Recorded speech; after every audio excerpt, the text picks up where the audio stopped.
Le football est facile, mais il est difficile de jouer facile. Mesdames et messieurs, vous êtes les bienvenus aujourd'hui. Nous sommes ici pour vous communiquer, nous sommes ici pour vous parler de tout et de rien concernant, de rendre des analyses qui circulent. Et déjà, c'est une ronde préparation qui s'observe avec beaucoup de rationalité. Mesdames et messieurs, la République démocratique du Congo, l'équipe sera à domicile. C'est 14 ans, octobre 2025, pour accueillir cette belle équipe soudanaise, le Soudan. Match du grand rendez-vous parce que ça reste une finale. Alors, jusqu'à-là, le Sénégal n'est pas qualifié. Jusqu'à-là, la RDC n'est pas qualifiée. Nous tous, nous sommes en train d'attendre avec passion la 10e journée. Va trancher entre le Sénégal et la RDC. Quelle est la nation qui a déjà arraché sa qualification mondiale 2026, mais aussi la nation qui passera au barrage. Alors, voici quelques explications de Ubisport. Après 9 matchs livrés, phase éliminatoire mondiale 2026, le Léopard occupe la 10e position sur le classement avec 19 points. Mais aussi, il faut faire attention, cette belle formation sénégalaise, le Lion de Teranga, c'est une belle équipe qui a déjà fait la différence. La formation occupe la première position avec 21 points. Donc une petite comparaison jusqu'à-là. Le Sénégal reste à la première position avec 21 points. La République démocratique du Congo à la 2e position avec 19 points. Une question qui se pose, que l'équipe qui va perdre la 10e journée et quelle est l'équipe qui va gagner la 10e journée pour équilibrer le calcul. Alors, la seule prière côté congolais, c'est de voir le Sénégal échouer. Et cette ronde de prière côté sénégalais, c'est de voir la RDC échouer. Parce que c'est un match qui va jouer sur les calculs. Il faut que une équipe perd le match pour que l'autre trouve la chance de se qualifier. Alors, on comparera ces deux belles équipes, la RDC et le Sénégal. Parce que le Sénégal sera à domicile pour accueillir la Mauritanie le 14 octobre. Tandis que la RDC aussi sera à domicile pour accueillir le Soudan. Alors, selon vous, selon vos commentaires, est-ce que le Sénégal va perdre devant la Mauritanie?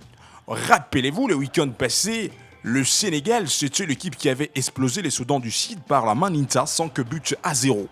Avec cette mentalité, cette rage, est-ce que les garçons sénégalais pouvant rater devant la Mauritanie? En tout cas, mesdames et messieurs, ça fait douter. Rappelez-vous, ce week-end, le Congolais, les Léopards, ils étaient aussi à l'extérieur pour aller défier les Togo en but à 0. C'était le score qui avait séparé cette ronde de rencontre avec ces deux belles équipes. Alors, si on peut méditer là-dessus, est-ce que la RDC aussi peut perdre à domicile devant le Soudanais? Mesdames et messieurs, jusque-là, ça fait douter. On croise les doigts. Rendez-vous déjà ce 14 octobre.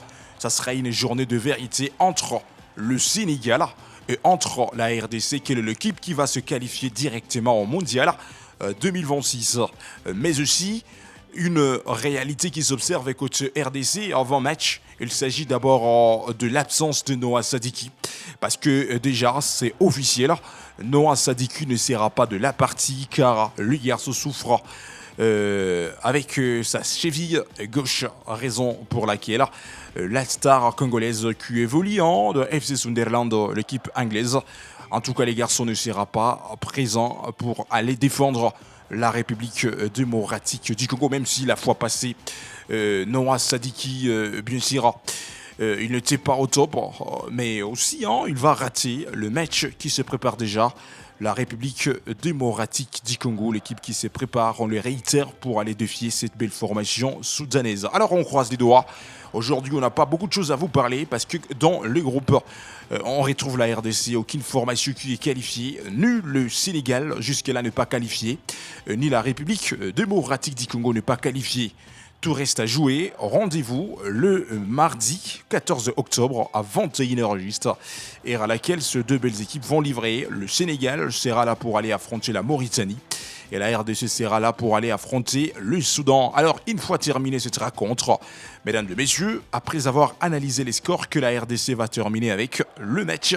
Même chose pour le Sénégalais.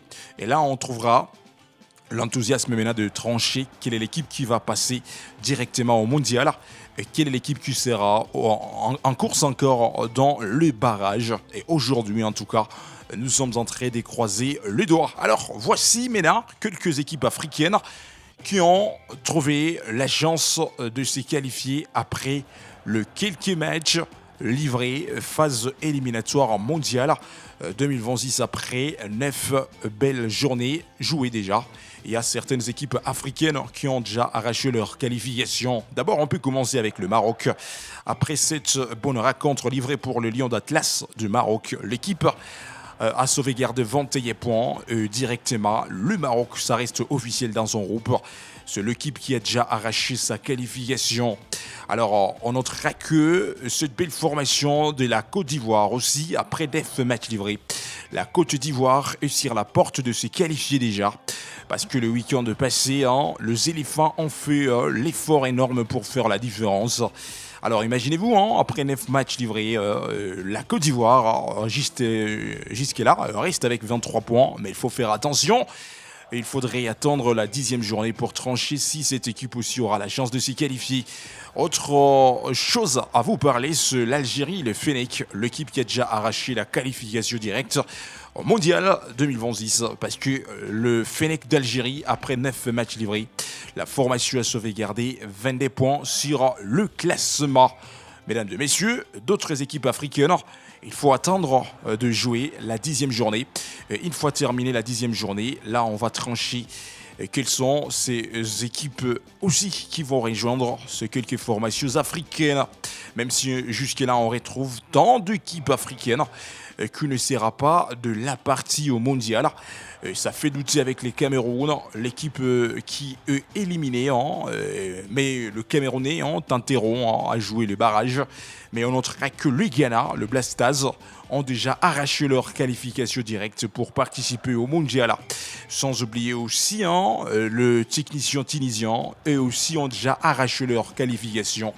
Parce que la Tunisie, après 9 matchs livrés, les techniciens ont encaissé 25 points et l'équipe avait terminé à la première position, car c'est la Tunisie qui domine le classement avec 25 points. Et pourtant, il y a encore une dernière rencontre à jouer, et c'est ce qu'on appelle la suprématie.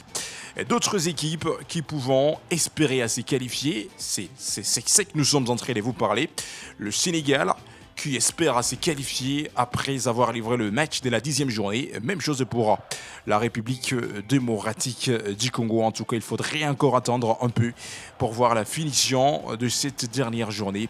Le résultat nous donnera la raison. Alors, Ubisport, nous sommes en train de dire bonne préparation à messieurs Sébastien Desabre. L'homme qui sera obligé d'aligner le calibre parce qu'à Kinshasa, l'équipe congolaise n'a pas droit de faire l'erreur de terminer avec un match nul ou soit se faire gagner à domicile. Donc une seule condition qui reste côté congolais, il faut battre les Soudans pour espérer à continuer la course au barrage ou même arracher la qualification directe parce que jusque-là tout peut arriver et tout reste possible. Même chose pour le Sénégal. Le Sénégal, pour eux, c'est une petite chance. Parce que si le Sénégal peut faire un match nul, il y aura toujours un petit point qui sauvera le Sénégal. Et si le Sénégal peut triompher ou battre son adversaire, directement cette équipe sera qualifiée au Mondial 2026. Alors on croise les doigts. Rendez-vous, mesdames et messieurs, le 14 octobre, la RDC contre le Soudan. Tandis que le Sénégal aussi sera à domicile pour accueillir la Mauritanie. Laissons vos messages d'encouragement, de motivation si vous êtes sur les côtés du Sénégal. Alors, veuillez laisser vos commentaires si vous êtes sur les côtés de la République démocratique du Congo pour la course vers la qualification. Vous aussi, vous êtes les bienvenus, mesdames et messieurs. Et vous pouvez aussi laisser vos pronostics et vos commentaires. Nous ferons plaisir. La tête et le but d'Olivier Lamarche. Et ce qui est bien fait aussi, c'est ce tableau penalty. Oh, ça semblait pourtant bien fait de la part de Denis Sapien. Merci de nous avoir suivis, mesdames et messieurs. N'oubliez pas de vous abonner sur notre chaîne Ubisport. Laissez vos commentaires, aimez, partagez pour ne rien zapper de prochaines actualités.